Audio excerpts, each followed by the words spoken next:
Obat ya pasti ada obat untuk menurunkan kolesterol. Pasti ada obat untuk menurunkan tekanan darah.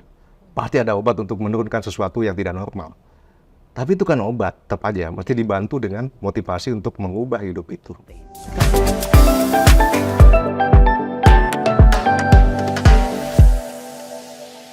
Halo Dokter Fireza. Halo, Sehat? Yohana. Iya Saya betul. manggilnya Yohana apa Mbak? Yohana aja nggak apa-apa dok. Oke, sehat ya dok ya? Sehat. Oke dok, jadi hari ini dok kita mau ngobrol-ngobrol sedikit tentang salah satu ekspertisnya dokter yaitu jantung ya dok ya, heart. Nah, jadi mungkin dok ada sebuah fenomena nih yang saya juga nggak paham gimana, tapi saya perhatiin kok makin kesini banyak anak muda yang mulai suka kena penyakit jantung. Ya. Padahal kan kayaknya kalau dulu nih waktu saya masih kecil, saya taunya tuh jantung tuh penyakit orang tua gitu Ya, dok. ya. Karena boleh nggak dok, tolong dokter jelaskan apakah ini trennya betul dokter lihat juga nih di dalam dunia praktik dokter, dan sebetulnya dok penyakit jantung itu tuh ada apa aja sih jenisnya, dan mungkin yang saya sering dengar tuh jantung koroner juga gitu loh, orang pasang ring. Nah itu tuh sebetulnya apa sih dok? Ya, makasih Yohana dan semua teman-teman ya.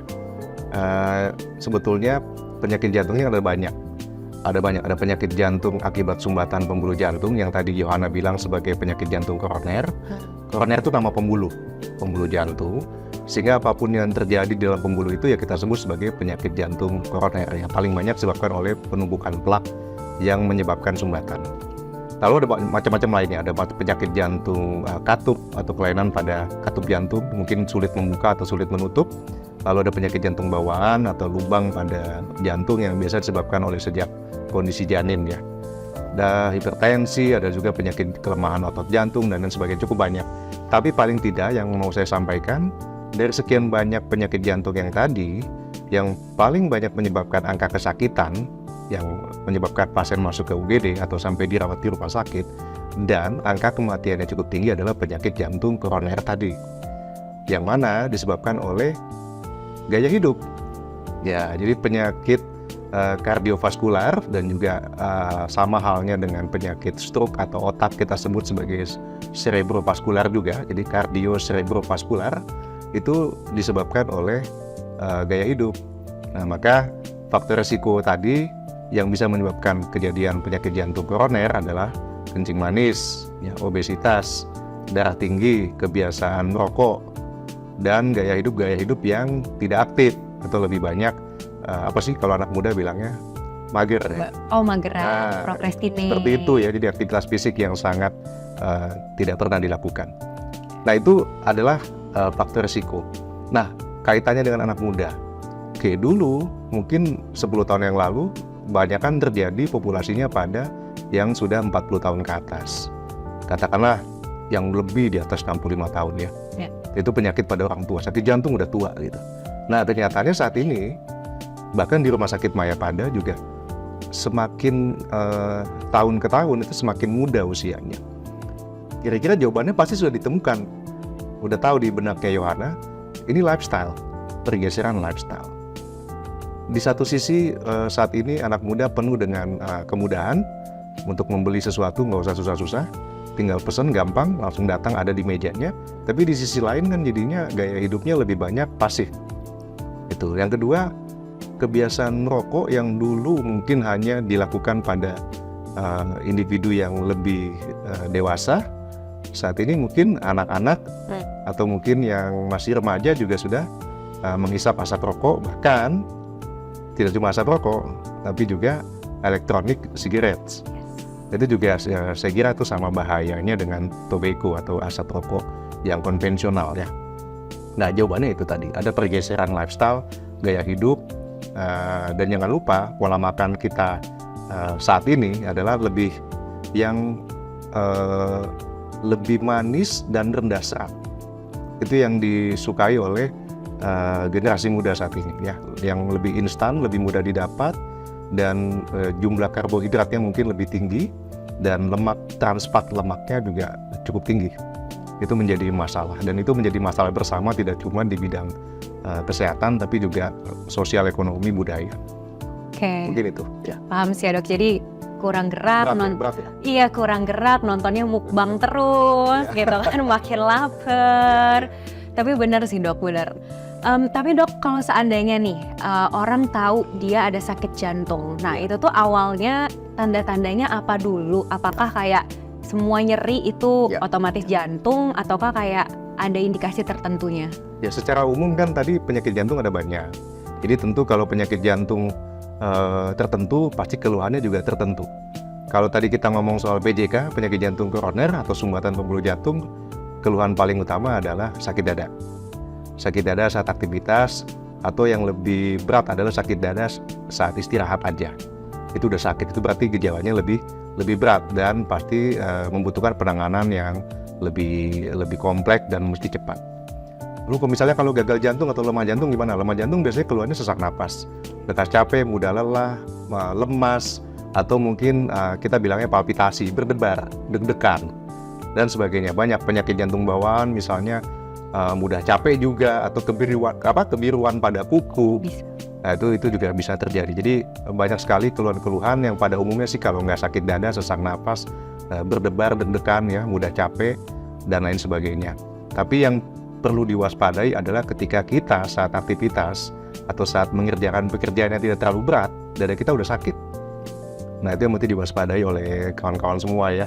Terutama ya dulu mungkin tenang aja saya masih muda, usia masih 20-an, masih 30-an. Tapi kan sebetulnya apa yang kita lakukan di usia 20-an akan berdampak ketika usia kita 30.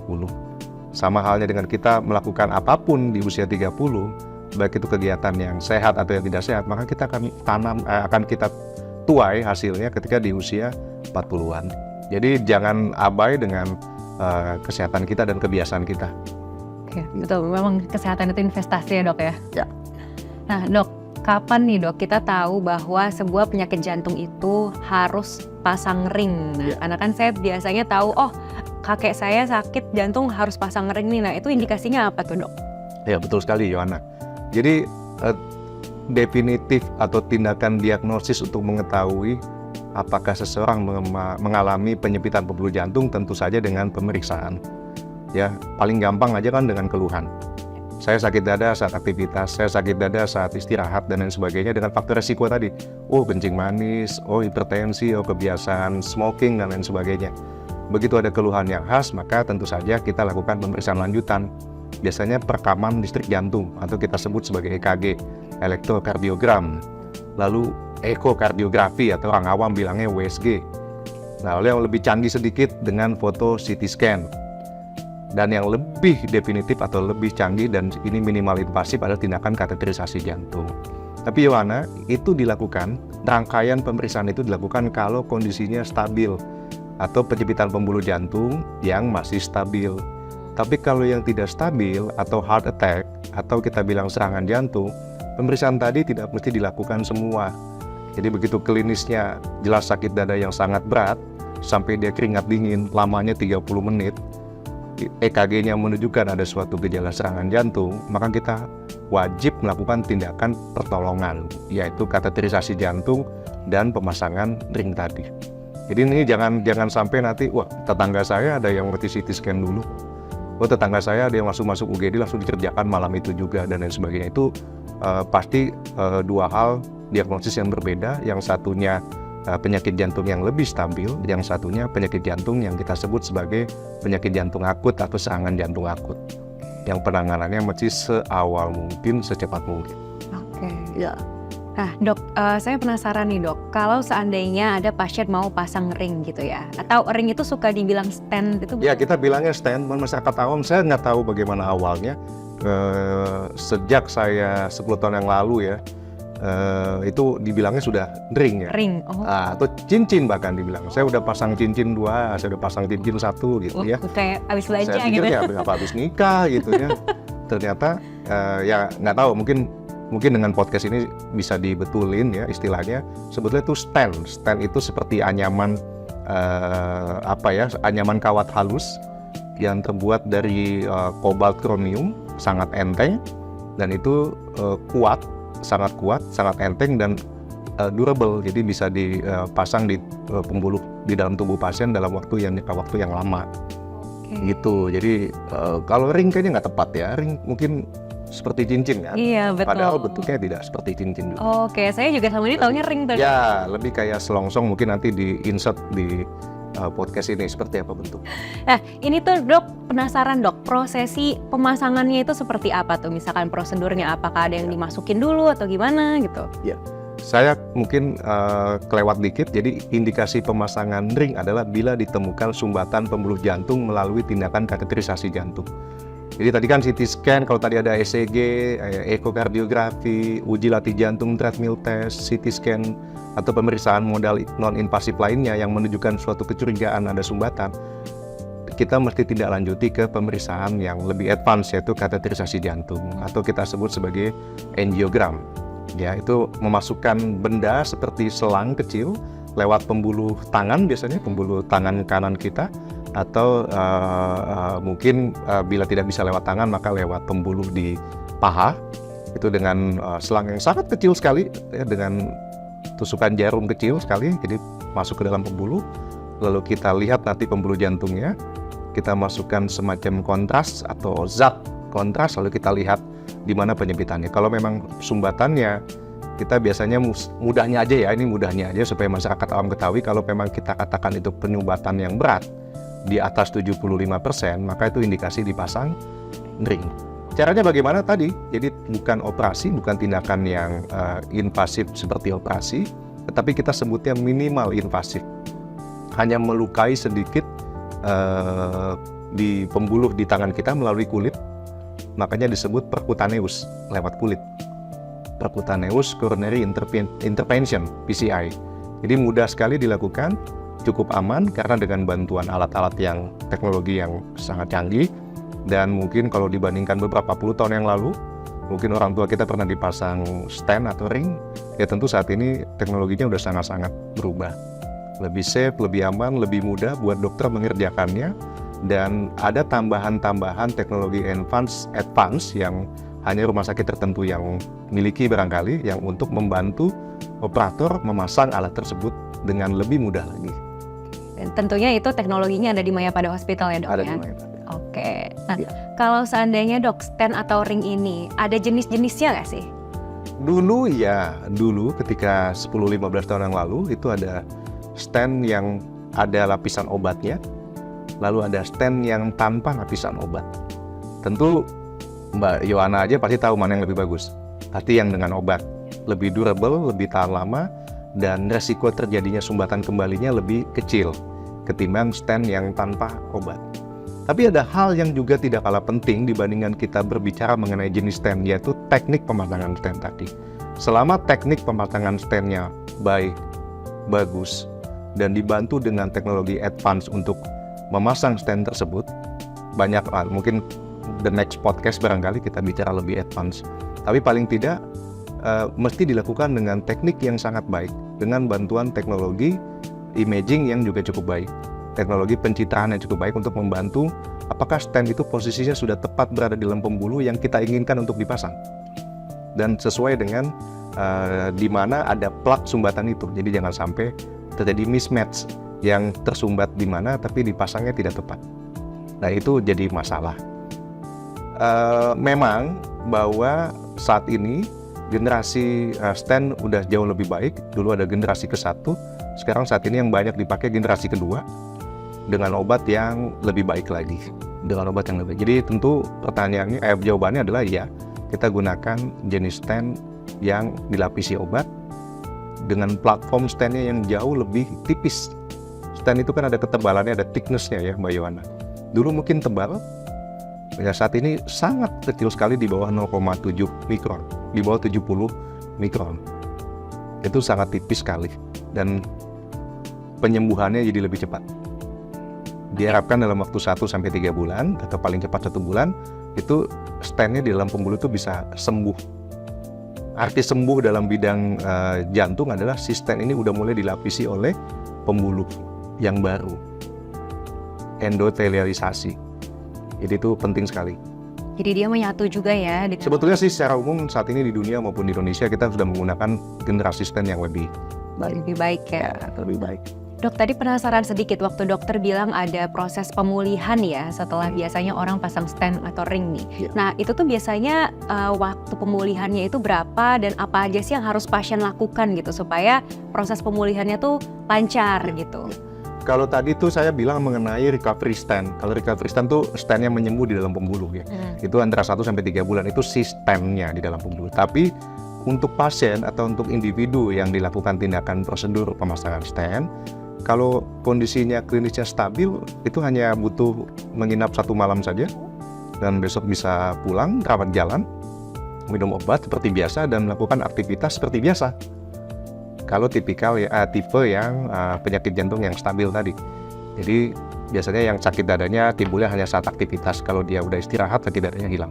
Tapi kalau heart attack atau serangan jantung yang sakit dada timbul saat istirahat dengan durasi yang lebih panjang, intensitas yang lebih berat, dan biasanya disertai oleh keringat dingin, nah itu mesti dilakukan seawal mungkin, sedini mungkin, bahkan pasien kita observasi di ICU atau unit intensif selama 1 kali 24 jam atau 2 kali 24 jam, lalu pasien baru boleh pindah ruangan mungkin untuk perawatan 2-3 hari lagi. Jadi katakanlah rata-rata sih kalau serangan jantung dirawat 5 hari.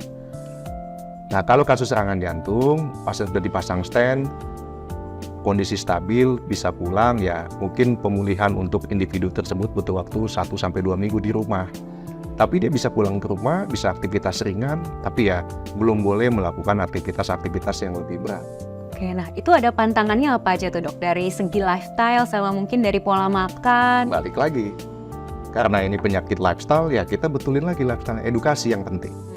Jadi semua penanganan medis, selain medikamentosa atau dengan obat-obatan dan tindakan medis, baik itu operasi maupun yang non-operasi, kan kita mengembalikan si pasien kembali ke kondisi yang baik, ke kondisi fungsional yang seoptimal mungkin, dan mengembalikan lagi gaya hidup sehatnya.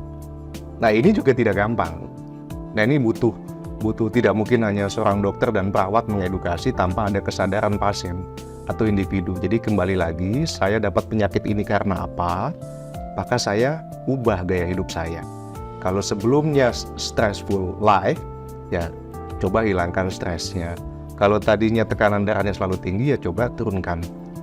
Kalau tadinya gulanya tinggi, ya pola makannya, ya dietnya jangan yang tinggi karbo misalnya. Dan itu semua hal itu bisa dilakukan kok dengan motivasi yang baik, dengan motivasi yang kuat untuk hidup sehat dan tidak mau lagi terjadi sakit lagi.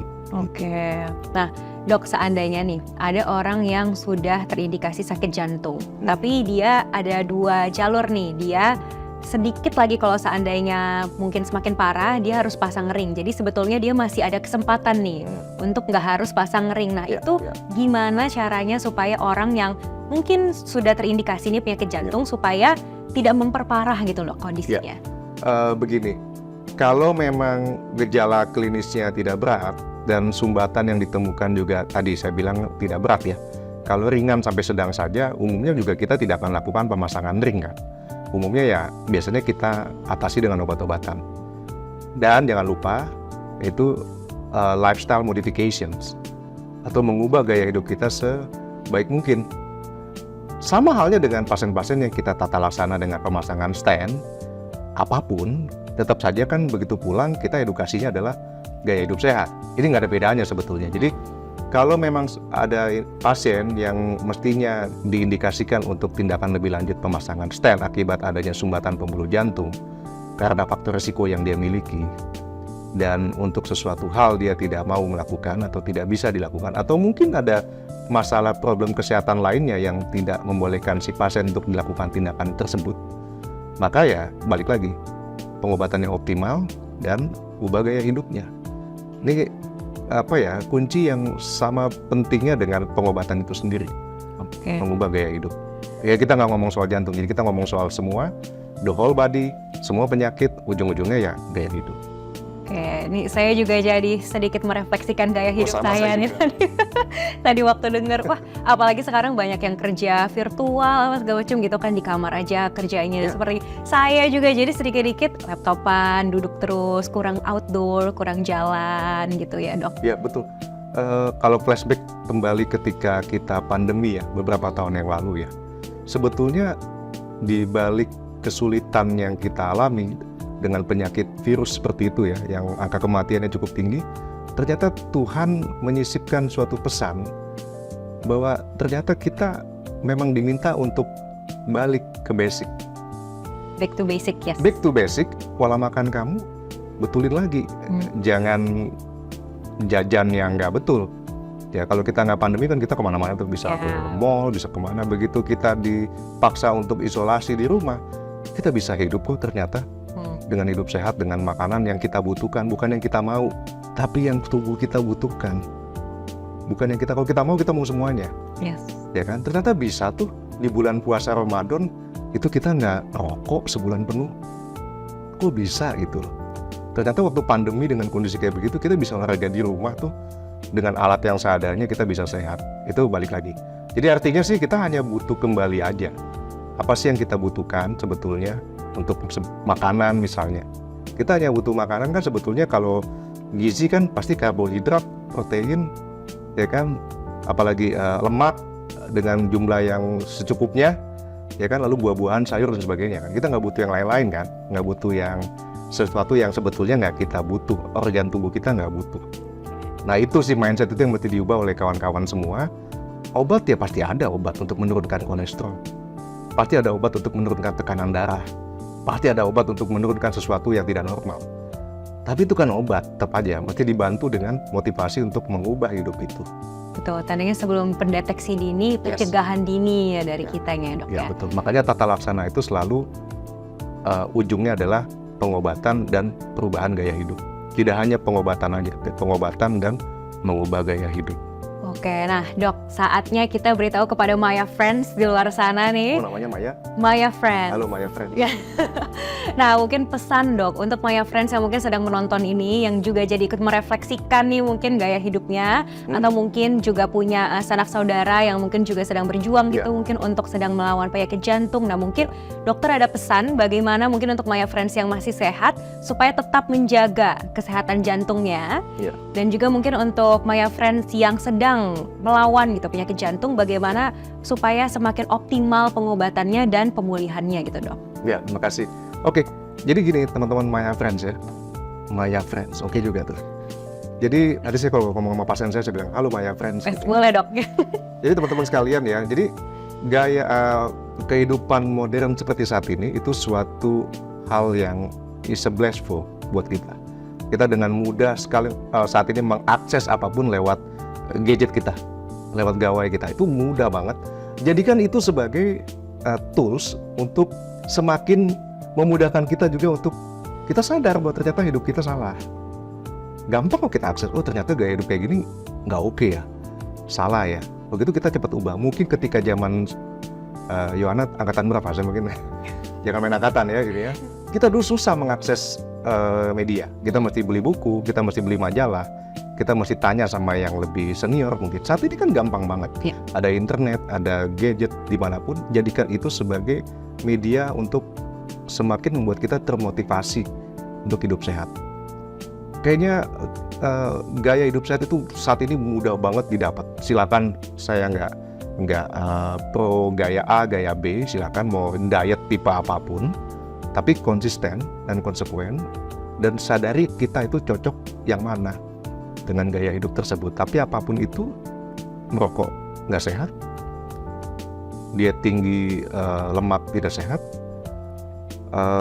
mendewakan semua kue atau makanan yang manis juga nggak sehat. Kita tahu bahwa beberapa negara meningkatkan menambah tax mereka untuk makanan-makanan yang kadar gulanya tinggi. Jadi harganya lebih mahal dibandingkan dengan makanan-makanan yang jauh lebih sehat. Jangan dibalik ya, makanan yang lebih manis murah banget, makanan yang sehat kita susah dapatkan. Itu juga salah satu challenge bagi kita semua maupun bagi pembuat kebijakan nantinya. Yes, true. Apalagi kalau teman-teman memang ada keluhan sakit jantung misalnya, saat ini juga sebetulnya mudah diakses untuk mengetahui bagaimana diagnosisnya, bagaimana caranya.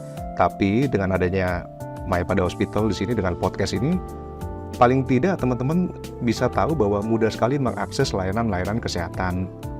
Ya, kita mungkin bagi teman-teman yang berada di perkotaan sangat beruntung bisa mengakses layanan kesehatan. Mungkin teman-teman yang lebih jauh tinggalnya mungkin lebih sulit, tapi itu pun masih bisa dibantu dengan teknologi misalnya virtual ya, atau mungkin pelayanan kesehatan jarak jauh lewat online dan sebagainya. Itu artinya kita masih bisa mengakses layanan kesehatan tersebut. Jadi jangan ragu-ragu untuk menghubungi layanan kesehatan, tapi yang terpenting sih motivasi untuk hidup sehat itu sendiri. Gitu. Pengobatannya, tata laksananya, tindakannya saat ini sudah banyak sekali rumah sakit yang mampu melakukan. Dan itu yang penting supaya, tapi ya pengobatan pasti jauh lebih mahal daripada pencegahan. Jadi lakukan pencegahan. Lakukan pencegahan. Saya di sini speak up untuk kita kampanye pencegahan penyakit jantung. Ya kan? Murah meriah, gampang, Betul. happy life, lalu Long term juga efektif. back to basic. Ya. Oke, itu aja.